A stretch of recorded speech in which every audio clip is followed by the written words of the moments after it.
سعادة السفير عبد الرحمن الصلح بيعتذر مش قادر يشارك معنا بهالجلسة، وبعد الكلمة يلي بده يقولها كان لظروف قاهرة، يعني ما قدر يجاوب. رح نبدأ بكلمة سعادة السفير الصلح. نقريها؟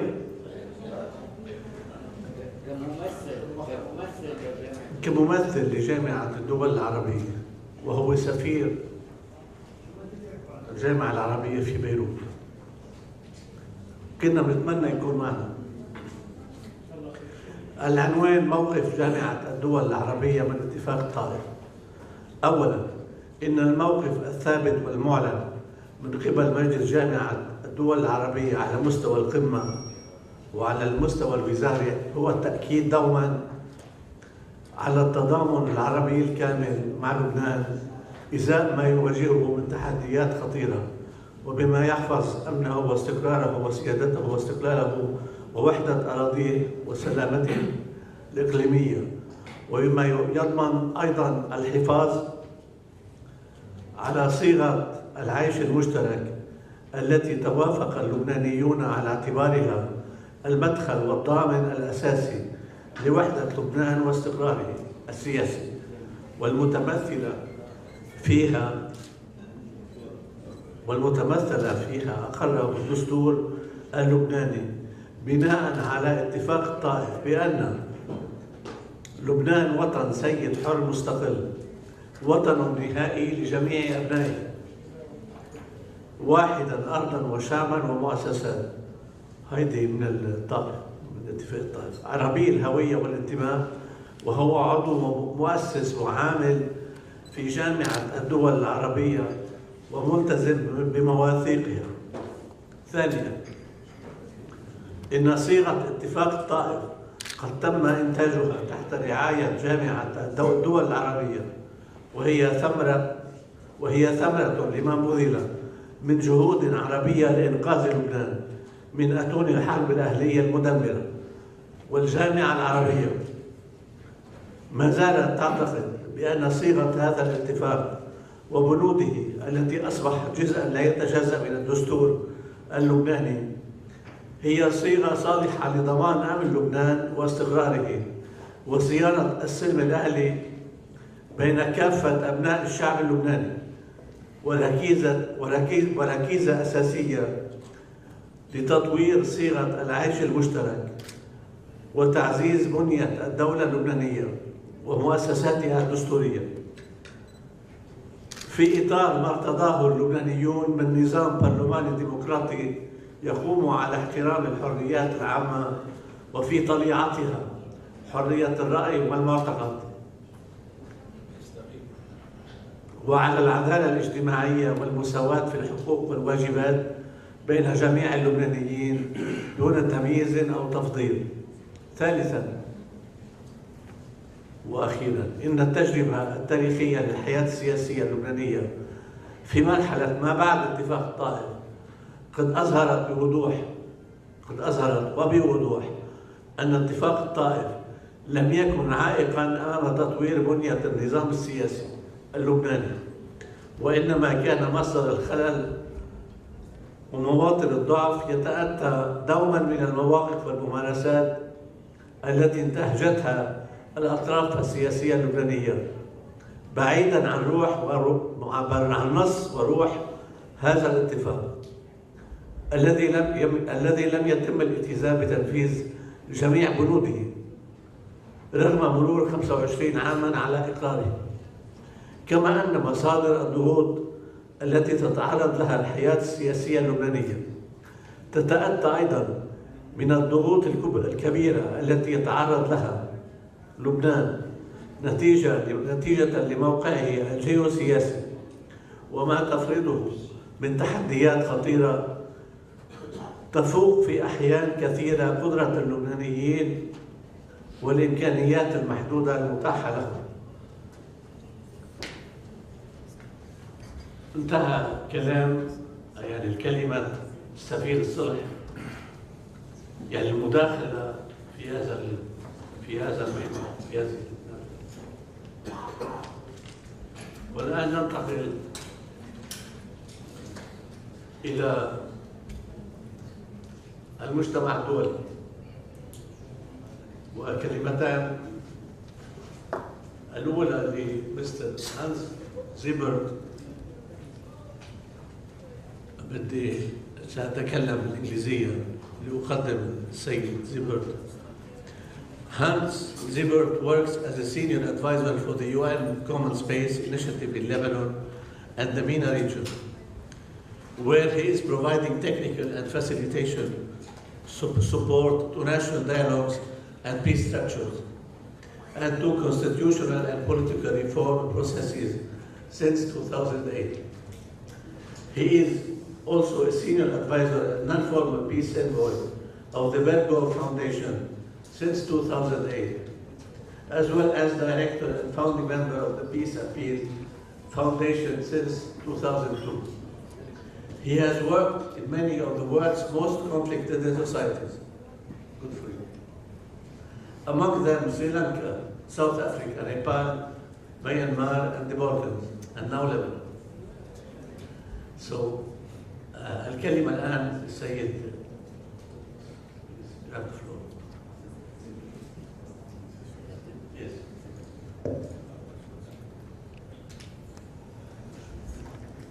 10 to 15 minutes, I believe. Good afternoon. Thank you very much for the invitation to share some reflections on the commemoration of Taif on the international, from an international point of view. My first thought of when I got the invitation, and every time we think of Taif, in the various countries that I've at least worked on since my own country in South Africa, one of the things that one often observes is the different characteristics and elements of key agreements that follow a civil war or that follow a long period of conflict. Whether it was in South Africa after 48 years of apartheid rule, or now in Burma after 60 years of a military rule, or the 15 years of the civil war in Lebanon. We see there are usually 4 different elements in these agreements that follow these conflicts. The first one are essential agreements that is needed to be immediately implemented to stop the war. And they are very much to do with existential matters, of issues that if you don't implement them, the war will carry on. The second element that we see in these wars are that there are essential agreements in these agreements, but they're not immediately implementable. The environment is not exactly ready for them to be implemented. The third category of agreements that we see inside these same agreements is agreements which are about confidence building. It is things that the parties had to commit to itself, but these are not necessarily implementable, and we usually call them non-implementable guarantees, where people are making commitments to each other, but they're not totally implementable because they're not that practical, but they were essential elements to move the process forward. And the fourth category, I would say, and that's one of the most, I think one of the most encouraging elements of the Taif agreement, is they are aspirational agreements. They are benchmark agreements. They are agreements that capture the principles. They are agreements that capture common vision of parties that were previously at war. And I think that's one of the, if we look at Taif 25 years later, that's one of the key elements that we see in Taif, that there were immediately things that were implemented, but that Taif never leaves the discourse of the political environment in Lebanon, whether it is in the political reforms or the national dialogue or in the midst of crisis. But I would say that if we look at these 4 characteristics and elements of agreements, they are all 4 necessary. You cannot exclude them. because all four of them are necessary to start the journey for reconciliation, reconstruction, and rebuilding of the state. Because part of it is also an experiment, because these are agreements that you haven't had before. And when you embark on this journey, some of them you were not able to see 20 years later. You were only able to see what you were facing at that point. So it is natural that some of them over a period of time will change. Because what we've learned in most countries that use the constitutions as the basis of their state is that these are live instruments. These are instruments where the fundamental principles remain the same. The commitments of the parties for coexistence and the sovereignty of the state remains the same. But the implementation of key provisions of it grow and adapt and continue to change as the process matures. My journey in Lebanon started 6 years ago now, after the Doha Agreement. And what was really encouraging for me over the last 6 years is the joint commitment of all the parties to the Ta'if Agreement. Although they are different, the commitment is different in focus or in interpretation or in the understanding of the status of the implementation of the agreement, the commitment is there fundamentally to the principles and the values of the National Pact in Ta'if. But this understanding of Ta'if is obviously influenced by the divergent national interests, and the interpretation of that is very much influenced by that interest and by the relationships with external parties. What we've also witnessed, at least in my short journey with you in this time, was that in every crisis that you faced, and I've had the privilege of seeing the change of 4 governments, and it is an education for every analyst and conflict resolution person to witness the establishment of a government in Lebanon. And I'm not saying that facetiously, I'm saying that with great respect, because I think if you look at the extraordinary political finesse and creativity and innovation that goes between the parties in establishing each of these governments, whether it was the Hariri government or the Makati government or the latest Salam government, in each of these cases there were extraordinary innovation and creativity in negotiations that was moving forward. I was recently in Burma and people were saying some of the groups are still playing checkers and others are playing chess.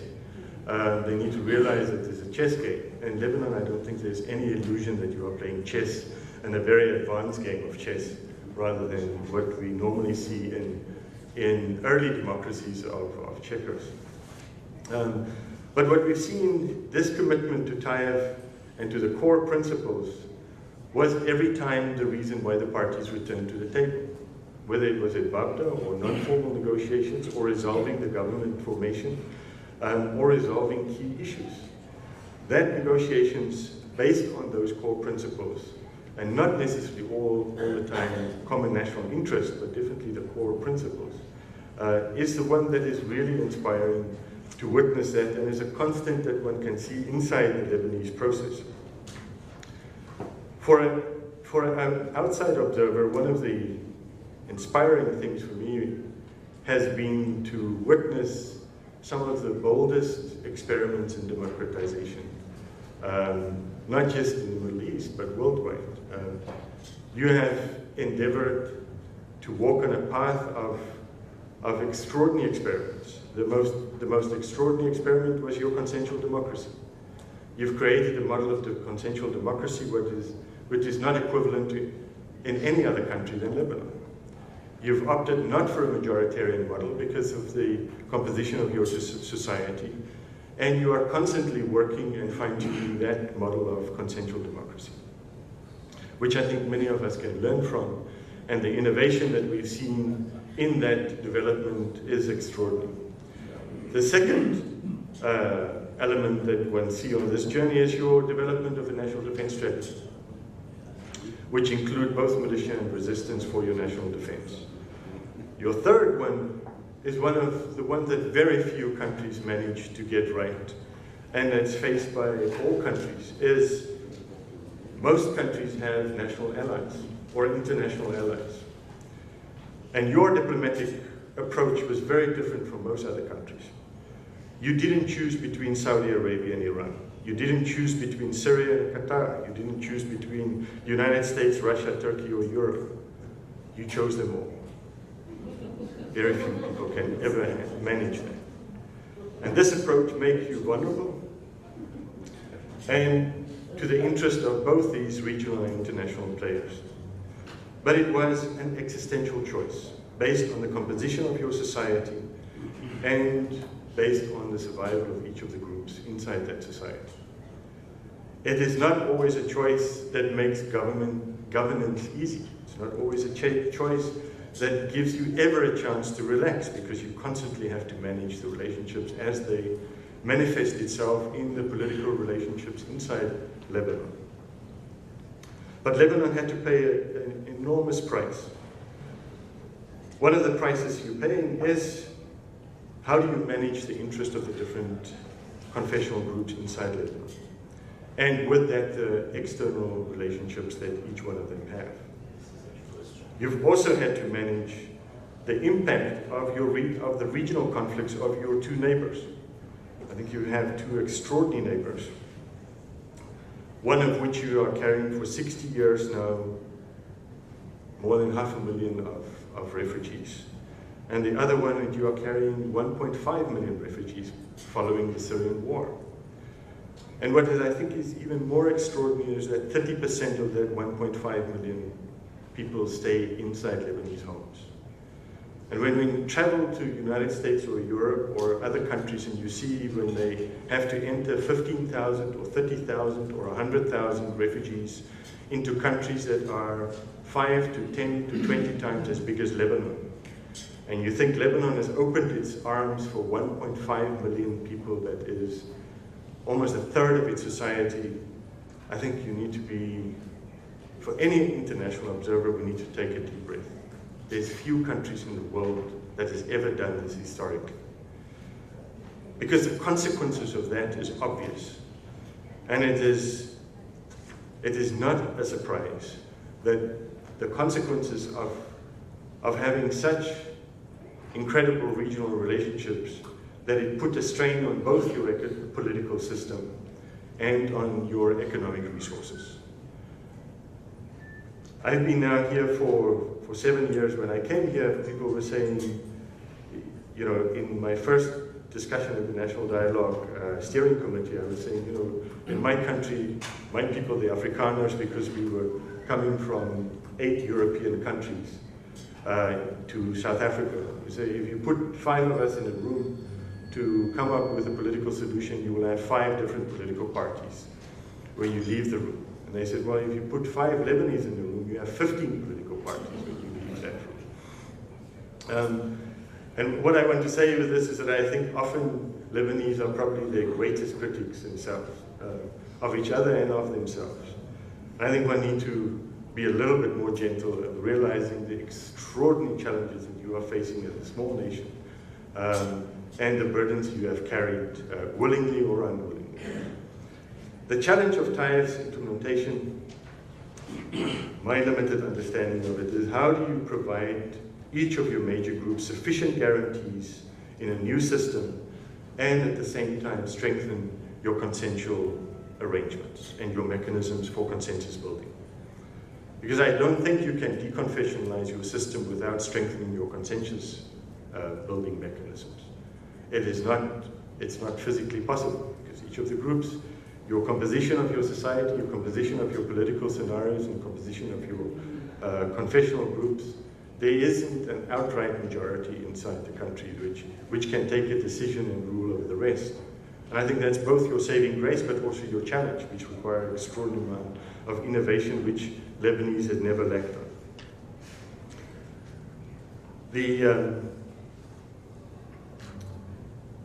I was thinking of sharing with you a few international cases, which was part of my request to share with you a few international cases. Very few can compare to the challenges that you are facing. In the countries that I've worked in, South Africa, we've done this year our 20 years later reflection on the post-apartheid South Africa. If we've learned one thing in the post-apartheid South Africa, is that we should have never stopped dialogue. And I think that's one lesson South Africa can learn from Lebanon. You've never stopped your dialogue at various levels. That's not a lesson that one could teach Lebanon in terms of dialogue. But if we look 20 years later in South Africa, 7 of the 9 provinces are bankrupt today after our decentralization and federalism process. We have managed a great political liberation and reform, but we've not managed economically. If we take these countries after these huge wars, if you take Yemen right now, part of the crisis Yemen is facing is the non-conclusion of some of the negotiations around the federal state and how many states and how you divide that has put the country in a disastrous path right now. In Nepal, 7 years after their democratization in the monarchy, you're still facing a problem of power sharing arrangements. And I can carry on in the countries listed that Fried mentioned that I've worked in. In each one of them, it's an ongoing live process. It never stops. Democracy is not an experiment that suddenly finishes and that we stop innovating. At every point, we have to strengthen our consensus building mechanisms and continue our dialogue in the various areas. What we're facing today in Lebanon in terms of the 4 areas of TAIEF that I had brief engagement in was, at least in your national dialogue process, which could eventually become a Senate. The challenge that you sit in the 3rd phase of the national dialogue, whoever will be the new president, is that the 3rd phase of the national dialogue could really be, as the president mentioned in his last speech of the last national dialogue, that the 3rd phase should be a dialogue which is owned and co-owned by all the parties at the table as one element. The second one that I think is you now sit with a very concrete and a very demanding, but a very extensive draft law on decentralization, which was one of your elements of TAIEF that was proposed. And over the last 6 months, we've seen some of the senior leaders from each parties working with your Socio-Economic Council, looking at the relaunching and the implementation of the Socio-Economic Council. Lastly, I would like to say that I think in the question that was posed to me, what is the international community's role in the process of implementation of TAIEF? I have 4 points that I would like to mention. I think the international community can support the mechanisms and instruments built by the Lebanese for dialogue and consensus building. Not continuously create parallel dialogues, but support the Lebanese creations of dialogues and processes. That the international community is involved in many of the regional conflicts and contributed to many of the regional conflicts and should help the Lebanese carry the economic burden of refugees, which could lead to a more stable Lebanon.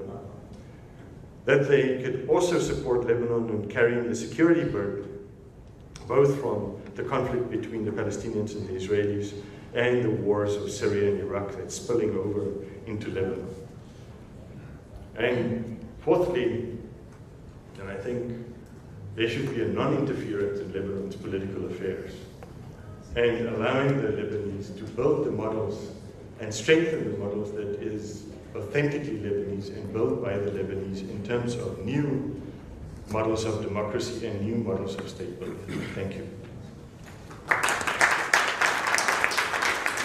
Thank you, Mr. Zibert, for this comparative overview of Lebanon, TAIEF, Lebanese politics, and the learning experience in Lebanon in comparison with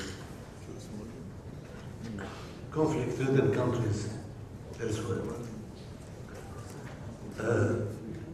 Our second speaker in this session is Ambassador Klages, who is the ambassador of Germany to Lebanon since 2013. And before that, he had a diplomatic career as a German ambassador to several countries, Senegal, Rwanda, and also head of Eastern and Southeastern European Affairs Division in the Federal Chancellery in Berlin. And he was also Deputy High Representative for Political Affairs at the Office of the High Representative in Sarajevo, after looking back at several assignments to Croatia, Bosnia, and the proximity talks in Dayton. These talks similar in a way to the Ta'if Agreement, and the German mission to the UN and Saudi Arabia. Ambassador Clagus, you have the floor.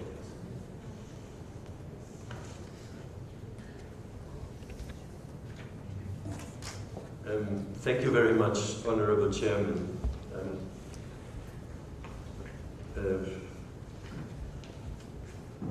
Honorable members of Parliament, distinguished representatives from the civil society, dear journalists, of course, thank dear colleagues from the Friedrich Ebert Foundation who organized this event, and also, I don't know whether Tala Husseini is here from the Civil Center for National Initiative, but also greetings to you. Ladies and gentlemen, distinguished participants in this conference, I apologize that I will not address you in Arabic, but I think this is understandable. I'm, in fact, very grateful to the Friedrich Ebert Foundation and the Civil Center to organize this conference and to extend an invitation to me. 25 years of Ta'if mark an important point for Dayton, for Lebanon. After the civil war, a lot has been achieved. On the other hand, some essential visions of the agreement have not been realized, and you have looked in detail into this question, I think yesterday, today in the morning in particular. The invitation made me reread some pages in history books on the years 1988 to 1990. It is, and you allow me to say this as a foreigner, it is striking how present the past is, and it is also indicative regarding the role of some actors who continue to determine the destiny of the country. Some 2 weeks ago, I had discussions with Achim Vogt of the Ebert Foundation on the added value of my presence on this panel. I guess as Hannes Siebert had it with you as well, Achim, we reflected about the relevance of the international perspective on the Ta'if Agreement and decided that I should present some European, including German aspects to this international perspective. And I think that fits very well into previous statements which have been made by Hannes Siebert, but also yesterday by Derek Plumley from the UN perspective. I must say that I think almost wholly subscribe to that, what he has said from that perspective. Ladies and gentlemen, in 1989, the European focus was very much self-centered. I find it useful to recall that in October '89, the revolution on the European continent was in full swing. Yeah? The Iron Curtain had gotten the first holes in Hungary and did not seem to be eternal anymore. On Sunday, the 22nd of October, 25 years ago, the day of the Ta'if Agreement, citizens of Leipzig in Germany prepared the next so-called Monday demonstrations against the communist regime in GDR. And just some weeks later, on the 9th of November, the Berlin Wall was opened. The Velvet Revolution brought the people in the streets of Prague and Bratislava. At the end of December, and you remember that all, the Ceausescus were ousted and executed. And Václav Havel became president of Czechoslovakia. According to my recollection, Europeans watched the Middle East from distance. I personally remember well that the Ta'if Agreement was concluded, but I do not remember where I was and what I was about to do at the moment when I received the news. I know, on the contrary, where I was when the wall fell, though, the Berlin Wall. I do not think that I realized the potential of Ta'if to lay a foundation for Lebanon's return to peace. In some ways, 1989 resembled 2014, an overburdened European agenda competing with attention to a series of crises in the Middle East. The first Gulf War had just ended, the first Intifada, the war in Lebanon, the imminent occupation of Kuwait by Iraq. This year, the events in Ukraine are shaking the European security architecture and threatened at times to withdraw attention and energy from a Middle East on fire. But there are considerable differences regarding the European capabilities now. In 1989, Europe was not a unified political actor in the Middle East. The Union was not in existence, just the community. There was no common foreign and security policy. The famous one telephone number in Europe did not exist, which, by the way, did not prevent the European community and its 12, at that time 12 member states, today we are 28, to welcome Taif and call for its full implementation, including for the disarming of the militias, national reconciliation, and the freedom of foreign interference. But since then, the times in the globalized world have changed. The EU has become a global political player, and it has the ambition to jointly pursue its interests and to participate in shaping crisis solutions. The Union is represented by a High Representative of Foreign and Security Affairs. It has an EU Foreign Service, EU delegations with political mandates. You all know Angelina Eichhorst here. Regular meetings on the highest level of the member states on forging consensus and foreign policy issues and joint actions. Regarding the EU and Lebanon, from the perspective of 2014, the one telephone number exists. Europeans have a Lebanon policy, and our positions are almost 100% identical, which has not always been the case regarding European member states. But here it is. Ladies and gentlemen, as you may know, the association agreement between the European Union and Lebanon was signed in 2002. In 10 subcommittees and an association committee, we discuss regularly and very much in detail all policy issues of mutual concern and interest with the aim of change and development of the same standards. This week, for instance, 3 of the political subcommittees meet here in Beirut. On Tuesday, in a startup, delegations from Brussels and of the Lebanese government had a 5-hour-long political dialogue meeting on the level of senior officials. They discussed democracy, governance, rule of law, human rights, and fundamental freedoms, and this in detail. On our joint political agenda is underpinned by numerous programs furnished with the necessary financial means to strengthen the administrations, institutions, the economy and infrastructure, civil society, and the reform processes. Lebanon has become one of the European Union's most important partners. We stand firmly beside your country, and we try as much as we can to cope with the present crisis of the country and in the region, also with a major objective to prevent a spillover, or to contribute to prevent a spillover from the civil wars in the neighboring countries. The substance, I believe, of our joint European-Lebanese agenda is way beyond Taif.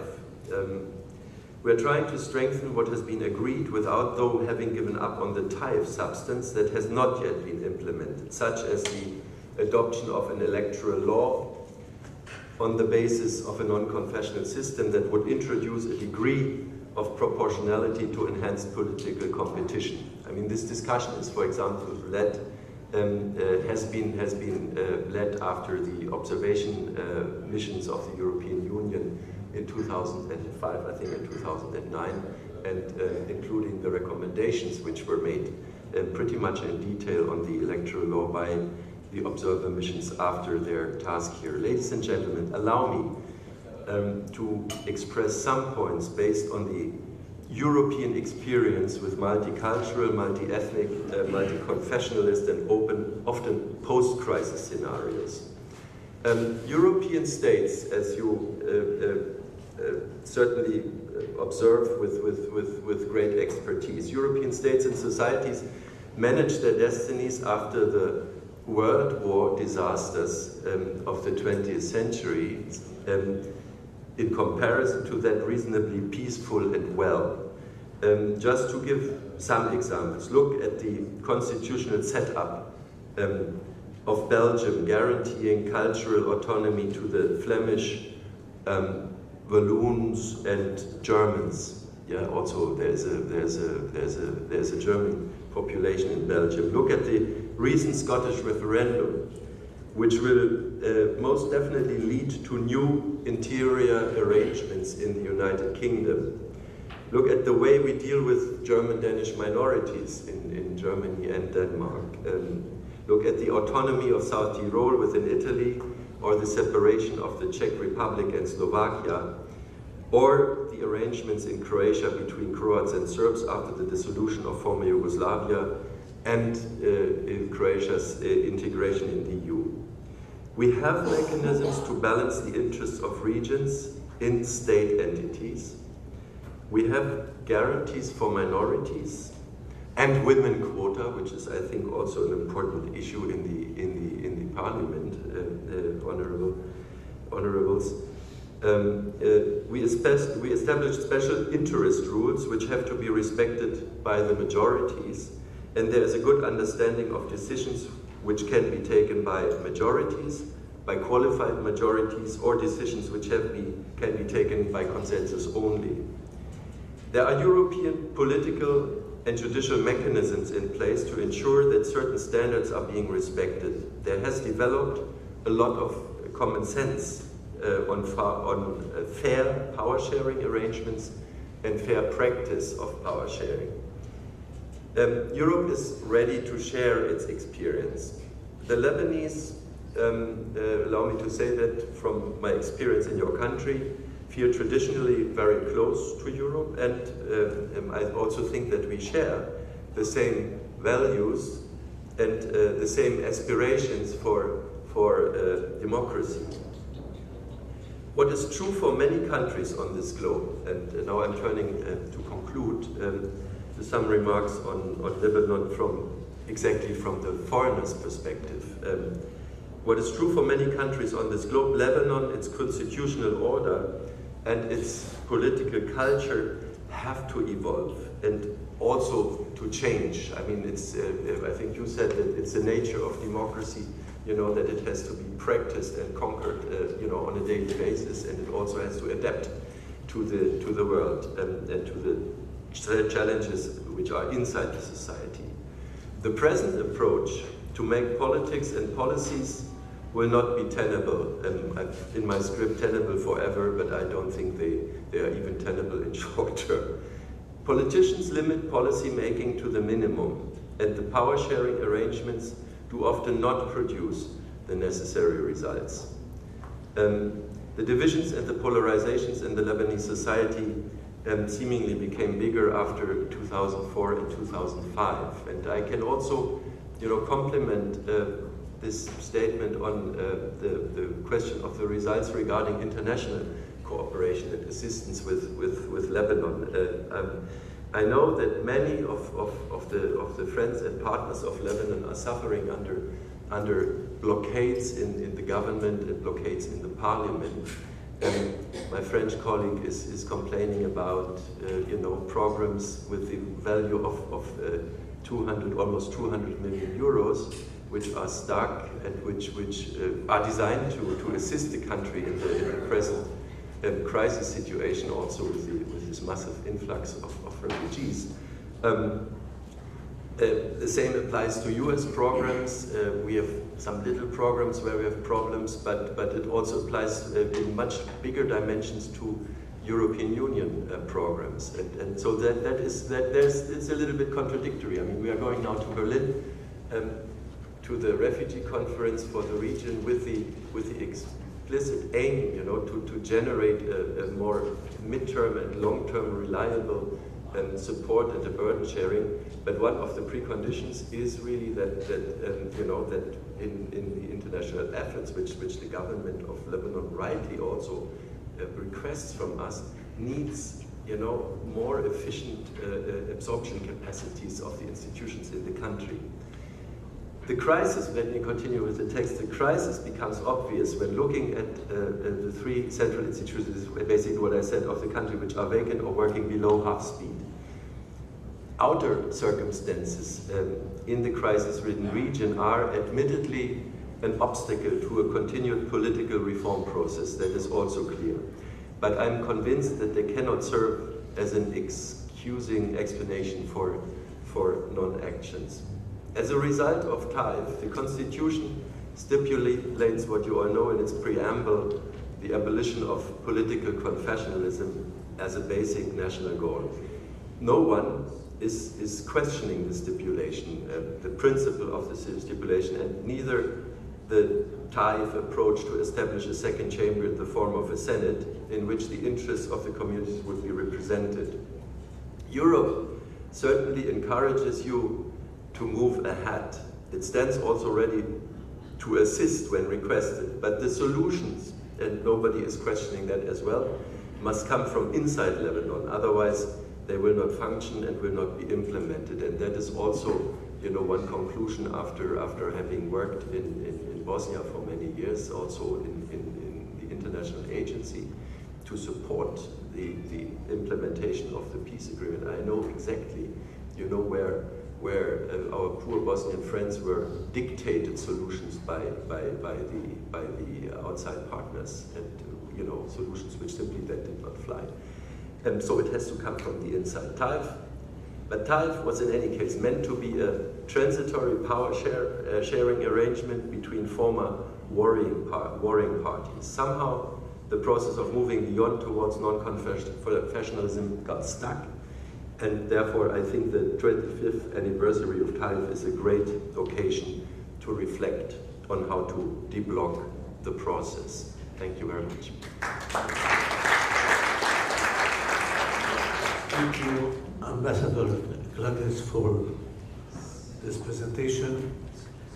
You mentioned diversity in Europe and how to manage diversity. Definitely Europe has been able, after 2 world wars, to manage diversity. But I think the closest example would be to Lebanon. The closest example would be Belgium. But Belgium is in the heart of Europe, and Lebanon is stuck between Israel and Syria and the sea. At any rate, one word, كلمة حول موضوع المجتمع الدولي، لا سيما وأنه الآن هناك طبعا مشكلة كبيرة وهي مشكلة النازحين تخص لبنان والمجتمع الدولي. نفهم منطقيا المجتمع الدولي له أولويات وله هموم مختلفة عن أولويات وهموم اللبنانيين، على الرغم أن هناك اتفاق أو توافق لبناني واضح حول موضوع النازحين، وهي مشكلة كبيرة. هلا المجتمع الدولي يريد إيجاد حالة أو وضع لإنهاء هذه المشكلة بالتي هي أحسن، وقد لا تكون الطريقة أو الوسيلة ملائمة أو مقبولة من اللبنانيين. طبعا هناك مشكلة لن تنتهي بوقت قريب، لا الحرب في سوريا ولا الحرب في العراق ولا مشكلة النازحين، لكن لا يمكن الاستقواء على الأضعف، وهنا لبنان الحلقة الأضعف بالمقارنة مع الأردن وتركيا وبلدان الجوار، حيث هناك عدد كبير من النازحين. ولا يمكن هنا سمعنا كلام عن الاندماج integration النازحين في لبنان. هلا لا أعلم إذا كان هذا الموضوع سيطرح في اجتماع برلين، لكن لا يمكن القبول بتوطين مقنن. التوطين الفلسطيني مسألة معروفة، وعمرها من عمر الأزمة، من عمر النزاع العربي الإسرائيلي، لا يمكن اعتماد وسائل وحلول باسم يعني أي حجج أو أي مبادئ سامية لتوطين مقنع للنازحين السوريين في لبنان. شكرا.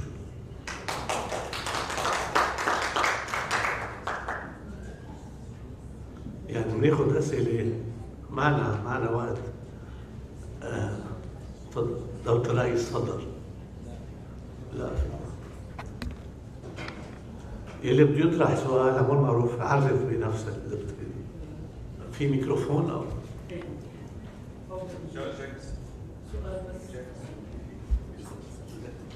سؤال بس. سمعنا الصبح عن موضوع برلين، اجتماع برلين، وانه لبنان رافض الاتفاقيه الدوليه التي ستعرض في هذه المساله. ما هو الجوهر الاساسي لرفض لبنان لهذه الاتفاقيه؟ لاجئين. هذا مش بالموضوع ببرلين. هلا برلين ممثله، افضل تمثيل للسفير هو يعني هو الريفرنس اوف ذس. ايضا لابد من يعني الفصل بين توطين، طرح التوطين على مساله السوريين، مساله الفلسطينيين، مساله اللاجئين الفلسطينيين مساله، واللاجئين السوريين مساله اخرى. يعني الدمج بين هول المرحلتين هو خطاب شعبوي كمان مع الوزير. بس السؤال نستوضح شوي عن مساله اجتماع برلين. هلا انا بعطي الكلام لسعاده السفير، بس كلمه صغيره حول الموضوع. المجتمع الدولي يتحرك كما تحرك في زمن الطائف واقرار الطائف. عنده اهتمامات معينه، وهذا امر مفهوم وبديهي. واللبنانيين والدول المعنيه عندها اهتمامات اخرى واولويات اخرى. بالنسبه للمجتمع الدولي في زمن الطائف كان الهم الاول هو انهاء الازمه، وليس طبعا الاصلاحات او السياده الوطنيه. اما واليوم بموضوع النازحين، هم المجتمع الدولي انهاء الازمه بالتي هي احسن. هلا انا عم سميه توطين لانه عندنا شيء بيشبهه، وبالقانون الدولي ليس هناك من نازحين، هناك لاجئين، ريفيوجيز مش ديسبليس. وما فينا نفوت بهذا النفق، لا عندنا الامكانات ولا عندنا يعني لاسباب بديهيه معروفه. ما في يتحمل لبنان اعداد هائله من النازحين. هلا المجتمع الدولي كمان بيعمل مصلحته عندما لا تكون الدوله اللبنانيه عم بتقوم بمهامها. يعني وقتها بشوفوا انه الطرف المعني منه بموقع يدافع عن حاله انه يعني هن منهم مهتمين بامرنا اكثر ما لازم نحن نهتم بامرنا كلبنانيين. لانه السياسه نفسها او المشكله نفسها موجوده بلبنان اليوم وبالاردن وبتركيا، لكن التعاطي مع الاردن وتركيا يختلف عن التعاطي مع لبنان. ولبنان بده يقوم بدوره، لبنان الدوله اللبنانيه، الحكومه اللبنانيه بدها تقوم بدورها، والا يعني مثل ما بنقول بالعربي بتروح علينا.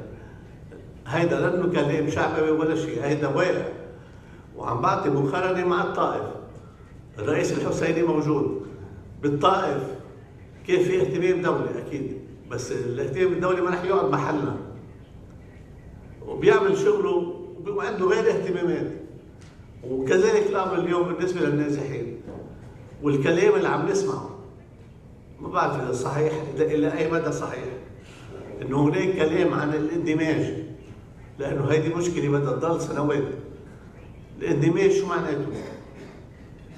هيدي تعبير اخر نحن باللغه الدارجه بلبنان التوطين، ويعني بس هو اذا بدك بنسميه اندماج، بس هو عمليا نوع من توطين. Ambassador Clark, on the Berlin conference and the issues that will be discussed or not discussed, not whatever. Thank you, Honorable. I'm very glad that I have the possibility to address the issues which you raise and the questions regarding the conference. Actually, the idea to the conference was born in May, end of May, I think, when my foreign minister was here, and his interlocutors in the government took up an older idea from the time of the formation of the International Support Group in New York. You know, that Germany should organize a refugee conference in Berlin in the framework of the International Support Group. I think at the origin of this idea was the resettlement programs which my government has initiated in the middle of 2013 with the first contingent for 5,000 Syrian refugees to take them up and to give them protection in Germany. This program is long finished. 5,000 people went to Germany, took the difficult trip. 4,000 of them were hosted temporarily in Lebanon, so they were selected by UNHCR, many vulnerable people, and whose kids are now trying to learn German in camps in Germany, and hopefully soon, and many of them in apartments. But that was at the origin of the idea of this conference, to have other Europeans also to start trying to show some solidarity, at least with resettlement programs. And in the case of my country, I mean, what seemed to be a drop in the bucket at the beginning has now starting to get dimensions which are, I believe, more than a drop in a bucket. It's considerable. I mean, there are now, since the war started in Syria, there are now more than 60,000 Syrians who have found protection in Germany, and the figure is rising by the day. Yeah, because people who get a residence permit in Germany have the right to take their families to them. I don't think that this is in the end the solution, you know, to the massive migration and refugee problem in Syria and now increasingly in Iraq. But I think we still all agree that share the burden of those who have to leave, you know, in countries is a vital point. That does not take anything away from the admiration for your country, for what you have been doing over the past 3 years and a half, and how you the price which you pay for that. So this is the refugee conference, and you know, this was taken up in May, and my minister reacted positively, but decided then also with the staff that we are going to have a refugee conference, you know, together with the other major host countries of refugee populations. And in the center of the idea is really, you know, under the assumption that there will not be a quick fix of the catastrophe in Syria, that we will all be, you know, all be together, accompanied by this problem for quite some time. So under these circumstances, we believe that it is vital that the international community and the donors, the international partners, increase their assistance in all forms. That means with money, with you know, financial means, but also with resettlement in third countries, and you know, in support. And that is also one decisive element in an increased support for the host communities in which are burdened by the refugee crisis. And that is all. I mean, I'm very hesitant to say that there are diverging interests. Of course, none of our countries has an interest to, you know, to have refugees coming into the country. I mean, Germany, this year we will have 200,000. I mean, not only, as I said, a portion is Syrian, but we take worldwide 200,000. We are a big country. We can also need it sometime because the birth rate in Germany is very low. But in principle, refugees who come. So we have, in this sense, we have identical interests, and I can assure you that there is no trick behind this conference, but it is priorities. Sorry, priorities. Well, I don't know. I mean, we have all an interest to have return of refugees as soon as it is possible in safety and dignity, and we have to work politically on it. This is also clear. Would just allow me a last remark, on something which popped up in the press today, and which was also alluded to, I think, by your question, that there is something which was rejected by Lebanon. No, it's not true. I mean, we had yesterday negotiations on the final document for the conference, which is very normal to have that with one of the countries who are most concerned by the substance of the conference. And we agreed with the government representatives on a joint text, which then will be further negotiated probably in Berlin, which get the final cut. But it has nothing to do with the signing of the Geneva Convention on Refugees or not. Thank you. هناخد سؤالين 3 أسئلة أو 4 أسئلة. تفضل. جورج عبيد، كاتب سياسي في جريدة النشر الإلكترونية. سؤال محدد: لماذا يراد للبنان أن يتحمل أكثر من سواه هذا العبء الكبير من اللاجئين أو من النازحين، حتى لا نغرق في وحول المصطلحات، وبخاصة أن الدول التي تنتهج هذا النهج يجب أن تدرك بأن مساحة لبنان الصغرى ليست كمساحة ألمانيا على سبيل المثال للحصر أو أي دولة أخرى. الأمر الثاني: ألا ترون بأن حركة الاندماج التي بدأ الكلام فيها ليومين أو 3 أيام قد تصبح نوعا من قنبلة موقوتة تتحرك في مناطق لبنانية عديدة؟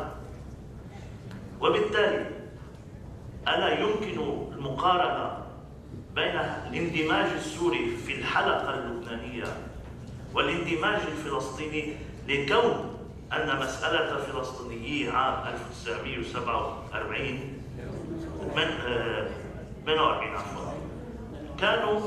كانوا لاجئين مهجرين مثلهم مثل المهجرين السوريين الحاليين، وأثبتت الأحداث اللبنانية كم أنهم تحولوا إلى قنابل تفجرت في البنى اللبنانية المذهبية والطائفية والاقتصادية والمؤسساتية وإلى ما هنالك.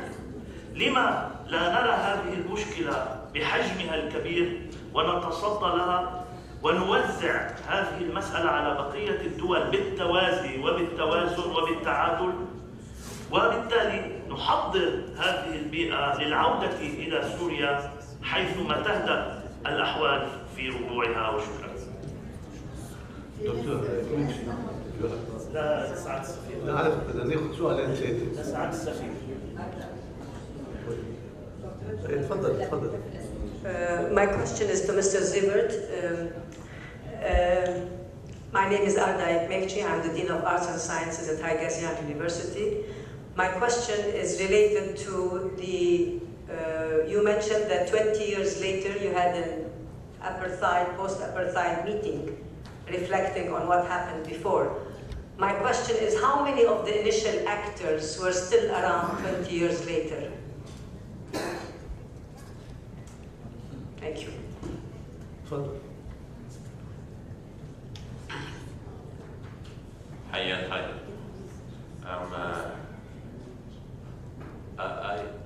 I noticed that the conference went a bit away from the Taif agreement into the Syrian refugees problem.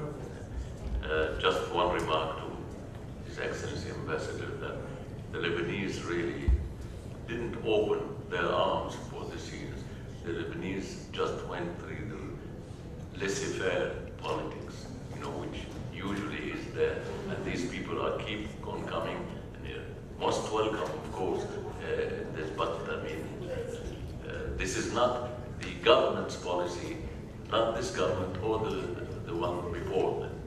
But I myself, I have great admiration to what happened in South Africa after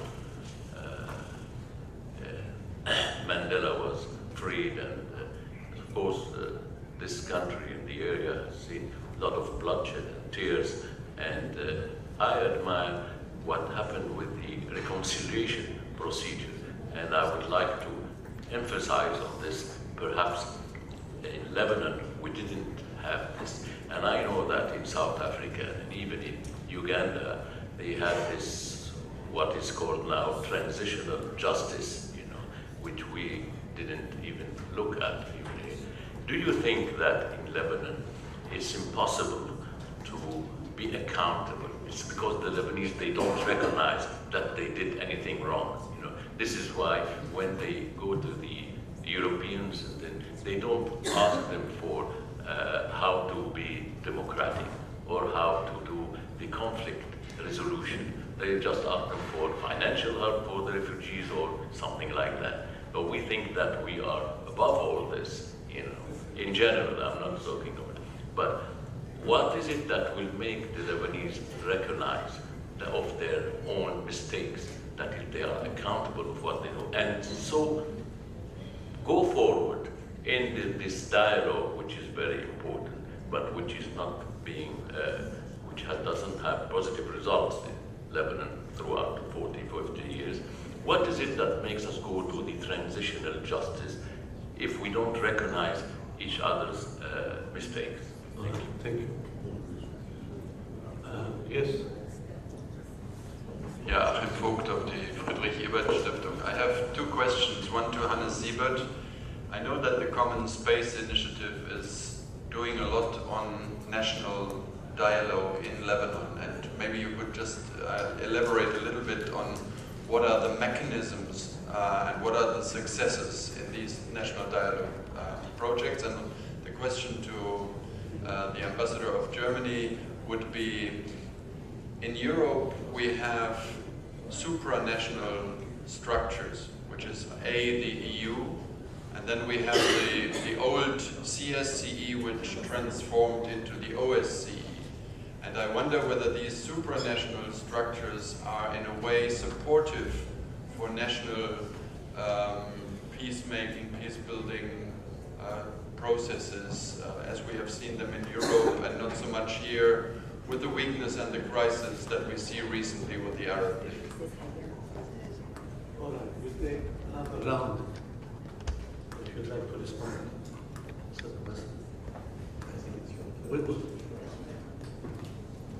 We have another round. Yeah, stage.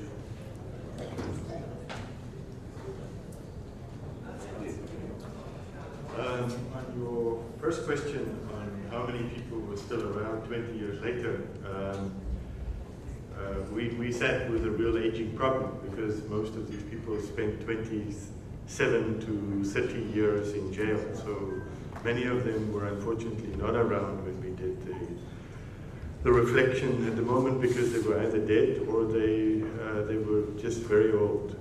As you know, we buried President Mandela last year, and you know, I was listening to Ambassador Klages, and I didn't mention it in my contribution, but 1990 and 1989 was the first negotiation between President Mandela and the then president, and 1990 was his release from prison and the freeing of the prisoners and political movements. But so 20 years later, it was a new generation of people that reflected on it, and it was people also like us who were fighting in the liberation struggle, who worked towards the liberation, and who were able to see what did we do wrong. Because I think one of the reflections started in April this year, and many people, when we invited the South Africans to a national dialogue conference, people were asking why you want to listen to the South African model anymore. And we're not, forget about the South African model. Let's hear what went wrong and what went right 20 years later. And that was a really fascinating reflection. of seeing what went right and what went wrong. And I think a very honest one, and it's continuing for the entire year of ongoing reflections.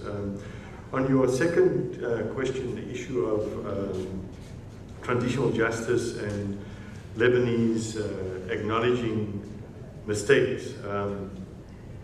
You know, I think the whole process of, I've lived now through 3 Truth Commission processes where I worked actively in them. I think at best Truth Commission processes are still experiments, massive experiments. I think there are fundamental principles of acknowledging of what goes wrong, of creating a collective consciousness of the wrong deeds of the past so that people don't hide anymore from these things.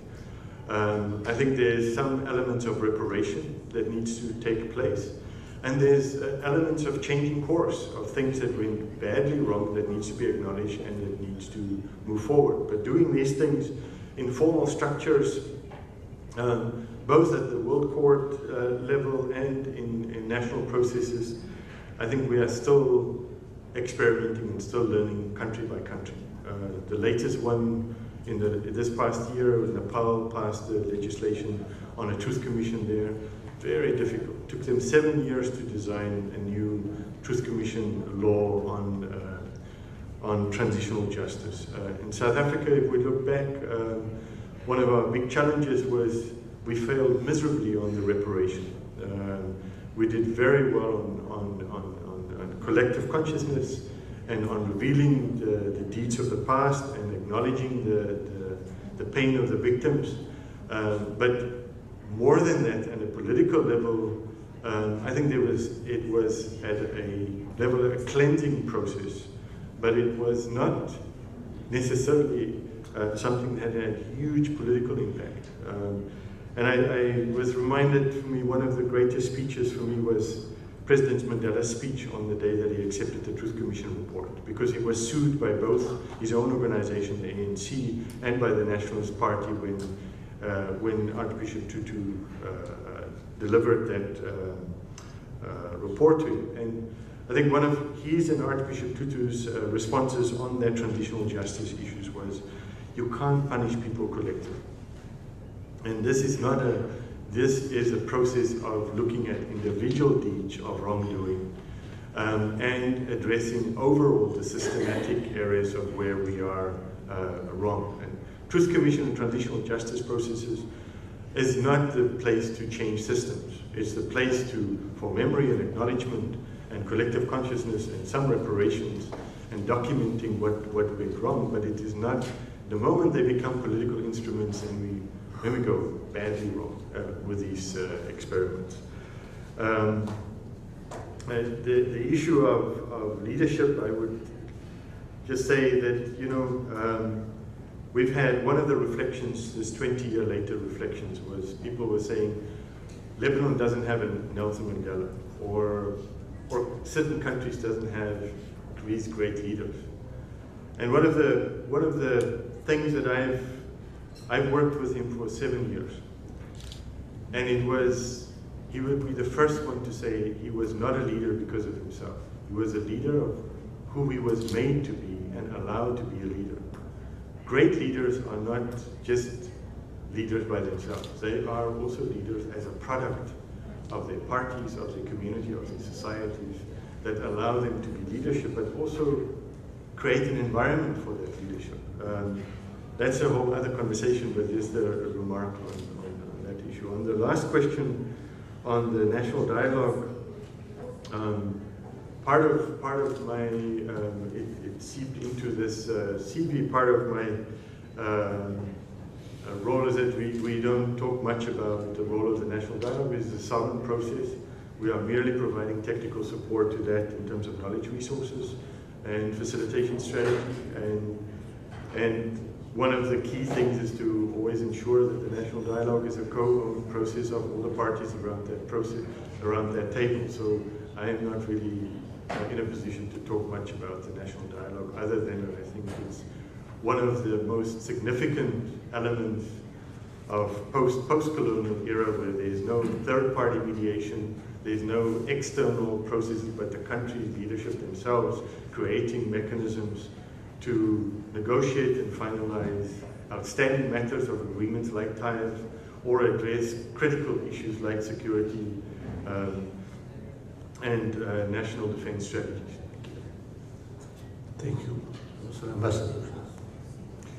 Thank you. Briefly, is it allowed to disagree on the podium? I disagree with you on this. Yes. On yes. Yes. No, I think it's and I will certainly not misquote you. You were talking about the efficiency of truth commissions. Yeah. But I'm truly convinced that transitional justice and this whole box of working on the past, and maybe there we meet again, yeah, is vital and is essential. And I say that also in front of the background of our own German experience.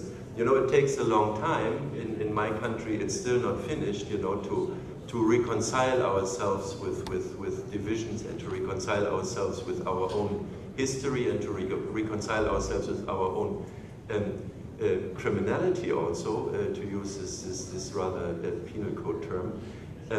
But it's absolutely vital, to reach, a status in the society where you have a consensus on some essentials of what has happened in your country, what has been done by your fathers and your grandfathers, and what you are still producing in your presence. This consensus is vital. It's also been addressed in TAIF, with the question of the joint history book. And I think Lebanon actually proves, how important this is for every conflict, when you want to get back to peace and stability and social consensus. Lebanon proves this. I mean, Lebanon, you had this amnesty in 1990-something, and actually the political landscape is still decided by the warring parties, And how can you have peace, democracy, and stability in the country if this is the way to go? So what actually took place in the civil society here, I think, a process of memory and discussion did not touch upon the politics. The politics is like the duck, which with the oily skin where all the water drops off. No, so I think this is vital. Second issue, refugees. Yes, what can I say? Lebanon is. I mean, I can agree with your regret and complaints about it. There is also geography involved, As you rightly said, Belgium is not between Israel and Syria.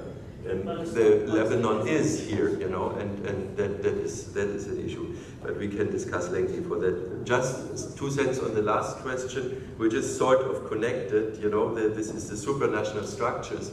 I did take this up into my presentation because it would have just be too lengthy then. But indeed, the big grace for Europe after the Second World War is that we have now structures which sort of step in when there are conflicts in one of the member states. I mean, be it the European Union, be it the OSCE, be it the European Court of Justice, which is seeking justice. Every citizen of Europe can appeal when there's injustice, or be it NATO. Of course, that is the big issue in Europe now, that this structure, which worked on many instances and cases on human rights, on issues between states, that this is challenged by the annexation of Crimea by our Russian friends, because that puts into question the mechanisms which are there. In the Middle East, unfortunately, this is completely missing. And I believe if there is ever in the foreseeable future, a way back to peaceful waters, then such a structure must be there, to avoid these problems in the future. Thank you. سيد طلال تفضل. خلي خلي المجال لأسئلة أخرى.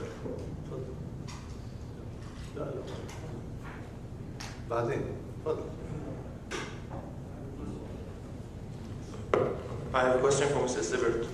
You talked about confidence building in agreements such as the Taif. But if we look now, after 20 years, confidence is probably at its lowest point.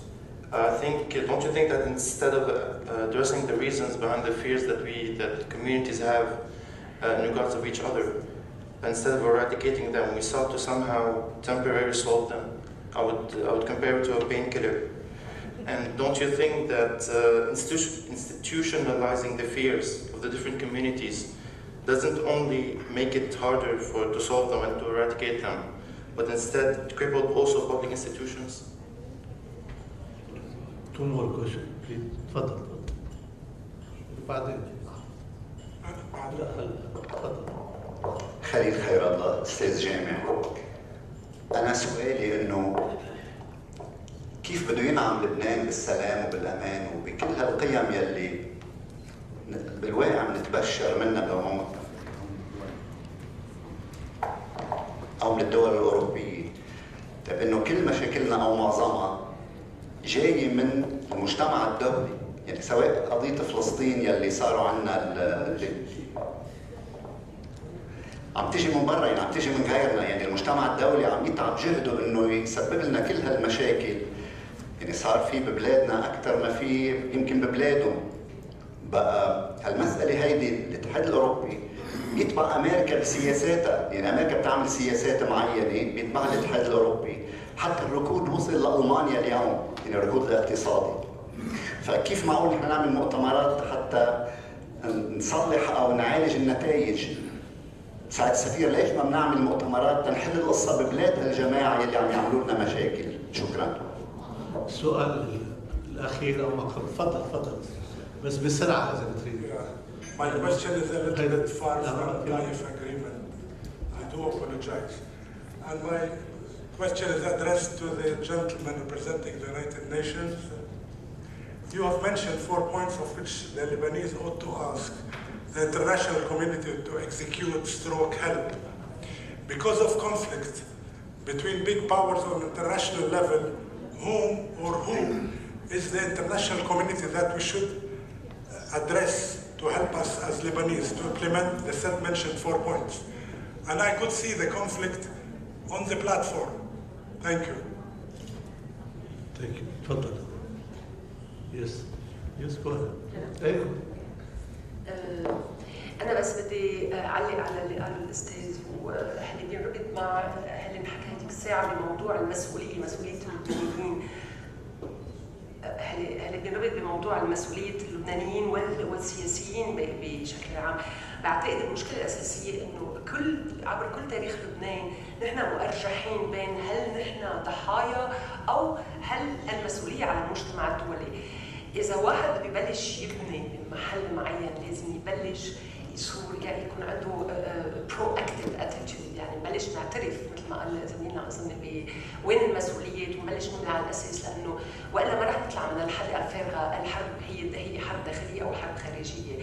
هذا أول شغلة. ثاني شغلة بس بدي أرجع على موضوع الطائف بسرعة، وبدي أقول إنه نفس الشيء بيطبق على موضوع الطائف. يعني مثل ما الاستاذ هانس، وبعتقد هو الشخص الوحيد المتفائل هون بيناتنا كلنا، انه في ما يسمى بالبنود اللي واجب ان تطبق بشكل سريع وحتمي، والبنود الجيوبوليتيكيه والفلسفه الكبرى عن العلاقات الخارجيه للبنان اللي بتجي شوي شوي، ومن بعدها المصالحه اللبنانيه.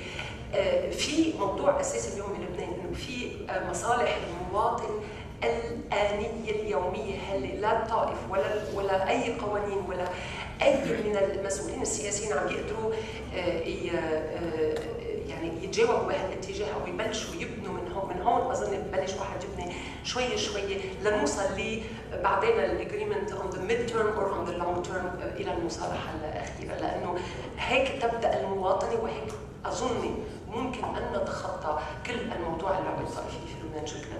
طبعا موضوع واسع. هلا Let me start with the last comment and the ambassador's comment. I think when we deal with instruments of transitional justice, truth commission processes, usually one of the issues that we advise countries on is don't start these processes when you are still insecure and face the same crisis that you are. The crises need to be resolved to some degree, that you have both constitutional and political stability and an environment where you can deal with the past. A process of dealing with the past is you are opening up a society to go and confront the dark ghosts of itself.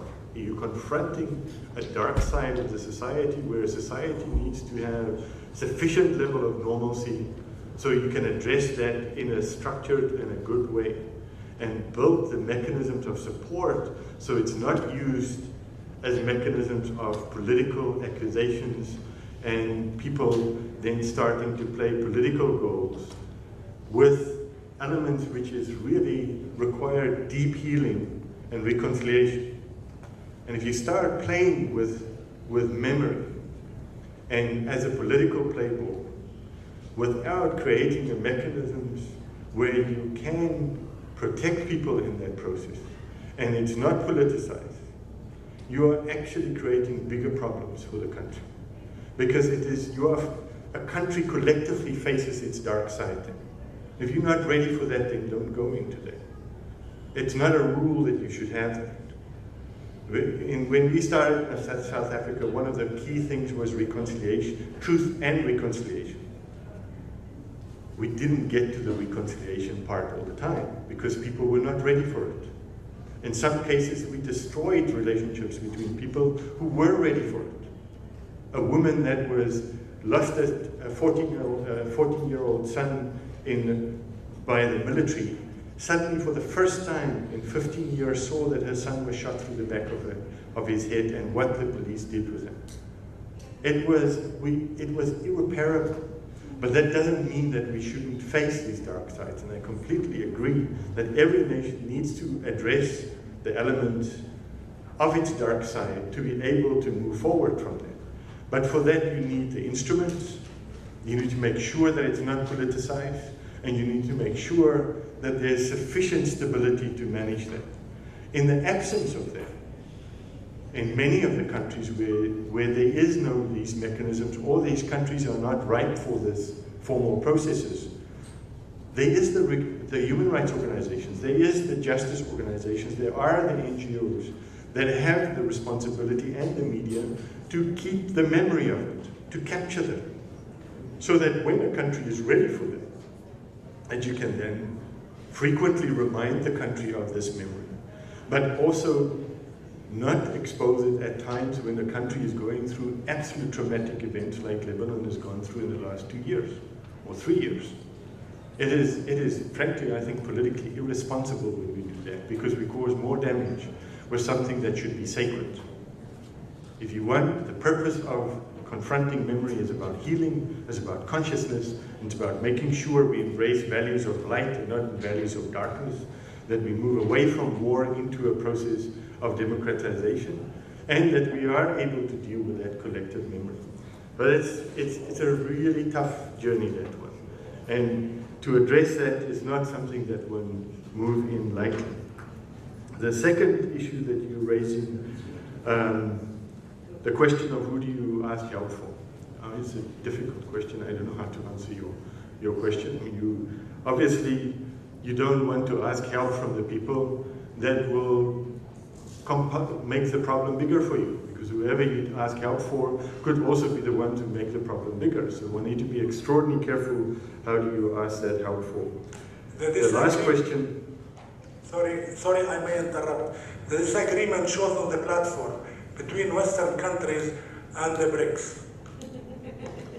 The last issue that you're raising, or question that I think I will address, was after 20 years, the confidence building, when you have a system which is based on structural divisions, where communities are divided based on confessional, where you are legalizing your differences.